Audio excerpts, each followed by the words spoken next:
Now, here's what it is, and this happened over 25 years. Like the first couple years I was working, I thought when people weren't losing weight that they were just cheaters, right? I mean, I just thought they were cheaters. And then a funny thing happened. I went with a bunch of women for, I think it was maybe 3 or 4 days on a little retreat where I monitored their food and their exercise, and lo and behold, some people lost and some people didn't lose and some people gained.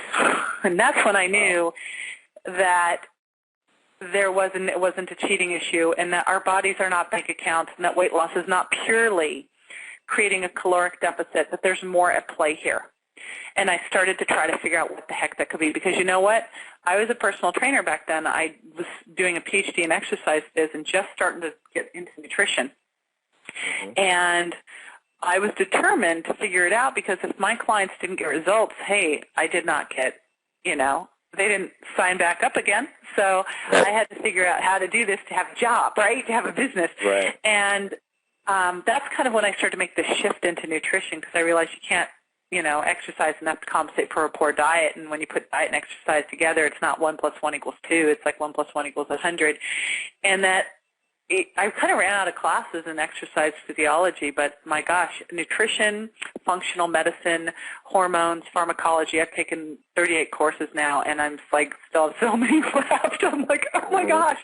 But, I just set out to figure out what are all the different things. And now I'm looking at, by the way, genetic issues for weight loss resistance, that if you were following the right type of diet, and by the way, the right type of diet is eating every 4 to 6 hours, not snacking, eating balanced meals. If you have to eat every couple hours, you're either eating wrong or you've got a messed up metabolism. Okay, so eating your balanced meals like I've described, and are described in 6 Weeks to Sleepless and Sexy, doing burst-style training and doing strength training, not doing silly endurance-style training. Okay, that's the key, and getting your core nutrient deficiencies. If you're doing that and you're 30 or more pounds overweight and you're not losing at least 1 to 3 pounds of fat, not weight but fat, every week, you're weight loss resistant. And this could be because of poor sleep. Number one thing that I tell people, most important thing to do to succeed on any program, and on 6 Weeks to Sleepless and Sexy for sure, is getting 7 to 9 hours of consistent high-quality sleep every night during the normal circadian rhythm. So sleep, stress. If you're under stress, initially, you're going to start stealing from your anabolic hormones, and you're going to start running your blood sugar higher. You get better at storing fat and worse at burning it off, and raise the set point for being able to burn off body fat. You can't build muscle as well. You get higher cravings because your serotonin's level. You lower your stomach acid, so you can't digest your protein as well, so you can't make your hormones, can't build your muscle. Digestive issues, low stomach acid, food sensitivities, gut bacterial overgrowth that can happen because you're stressed, your stomach acid's lower, you get more gut bacterial overgrowth, you extract more calories from the food you eat and store them as fat. Suzanne Summers' stepdaughter is a client of mine. She had that going on. She'd gone to every guru doctor in LA, couldn't lose weight. We found it out, went through the program to get rid of it. She's lost 40 pounds, kept it off. So that's been it's a huge one. Yeah, toxicity, that's a really scary one. I did a seminar for docs last year at Age Management Medical Group, and on toxicity and weight loss resistance, because our body, if you've got high toxicity, it's an endocrine disruptor. It can disrupt your thyroid. It can cause insulin resistance and diabetes, but also slows down your metabolism in an effort to protect you from the toxins. Any of the hormone problems, low thyroid, and I see a lot of hormone problems that are missed by the doctors. I'll get the blood tests. I don't order them, but I see what they've done, and they'll have numbers that actually are subclinical hypothyroidism, and the person's not losing weight and has all the symptoms.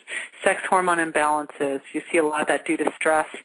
Low testosterone, or estrogen progesterone imbalance, and then insulin resistance. When you can't hear insulin, your insulin rides high and locks the doors to your fat cells. So that's a huge one. And then, so did I get stress, sleep, GI? I always got to go through and so did I get them all? The three. I think I did. So. And I have a quiz. I think it's weightlossresistancequiz.com, weightlossresistancequiz.com. I always try to make these things obvious because then I never remember them, just like all my passwords.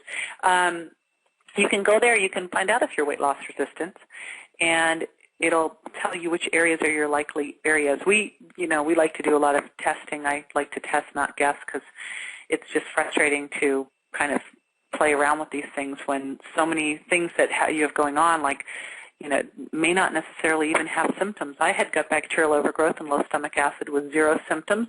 When I discovered it and fixed it, I dropped 8 pounds and went from 15% down to 12, 13% body fat and down 2 clothing sizes with no dietary shift or exercise shift. Wow. I know. I say that people are like, "What'd you do?" I go, "It's what I did for my body. It's personalized. It's, you just can't use what I did and it's going to work, all right? You got to do what's right for your body." So anyway.